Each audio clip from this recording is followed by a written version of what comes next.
পর্দা উঠতে যাচ্ছে 2024 আইপিএলের। বিশ্ববাসীদের মনে জায়গা করে নেওয়া এই ভারতীয় ঘরোয়া টি-20 লিগটিতে অতীত হয়েছে 16টি সিজন। দর্শকদের বিনোদন দেওয়ার জন্য লিগ ম্যানেজমেন্ট পরিবর্তন করেছে বহু নিয়ম, সৃষ্টি করেছে নতুন নিয়মেরও।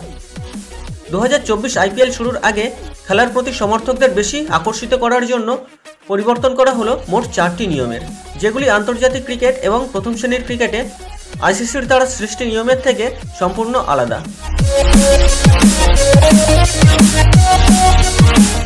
আন্তর্জাতিক ক্রিকেটের নিয়ম হলো, বোলিং দল যদি স্ট্যাম্প আউটের জন্য রিভিউ নেয় তাহলে শুধু সেটিই বিবেচনা করবেন তৃতীয় আম্পায়ার।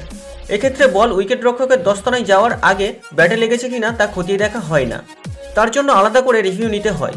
কিন্তু আইপিএলে স্ট্যাম্প আউটের জন্য রিভিউ নিলে তার আগে দেখা হবে ব্যাটসম্যান ক্যাচ আউট হয়েছেন কিনা। আন্তর্জাতিক ক্রিকেটে সাদা বলের ফরম্যাটে ওভারে একটি বাউন্সার দিতে পারেন বোলাররা, কিন্তু আইপিএলে সেই নিয়ম বদল করা হয়েছে। 4-6-এর আদলে তৈরি হওয়া আইপিএলে ব্যাটিং ও বোলিং বিভাগকে সমান সুবিধা দেওয়ার জন্যই এই ব্যবস্থা। এই বছর থেকে আইপিএলে ওভারে 2টি বাউন্সার দিতে পারবেন বোলাররা। এর আগে সৈয়দ মুস্তাক আলী টি-20 প্রতিযোগিতায় এই নিয়ম চালু হয়েছিল, এবার আইপিএলেও তা দেখা যাবে।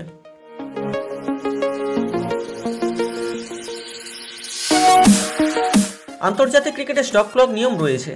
একটি ওভার শেষ হওয়ার পরে বোলিং দলকে 60 সেকেন্ডের মধ্যে পরের ওভার শুরু করতে হয়। আম্পায়াররা সময়ের দিকে নজর রাখেন। কিন্তু আইপিএলে অনেক সময় 2টি ওভারের মধ্যে বোলিং দলকে অনেক পরিকল্পনা করতে হয়। সময়সীমার মধ্যে যাতে বোলিং দলকে চিন্তা না করতে হয় তার জন্য এই স্টপ ক্লক নিয়ম এবারের আইপিএলে থাকছে না, অর্থাৎ 2টি ওভারের মধ্যে কোনো সময়সীমা নেই।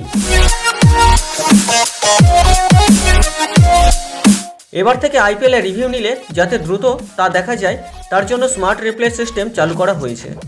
হক আই তাড়াতাড়ি দেখার জন্য তৃতীয় আম্পায়ারের পাশেই থাকবেন 2জন বিশেষজ্ঞ, যারা এই প্রযুক্তি নিয়ন্ত্রণ করবেন, ফলে দ্রুত রিভিউ দেখা যাবে। তাছাড়া রিভিউয়ের ক্ষেত্রে যাতে কোনো সমস্যা না হয় তার জন্য মাঠের চারদিকে আরও বেশি উচ্চমানের ক্যামেরা লাগানো থাকবে, ফলে রিভিউ দেখা যাবে বিভিন্ন অ্যাঙ্গেল থেকে।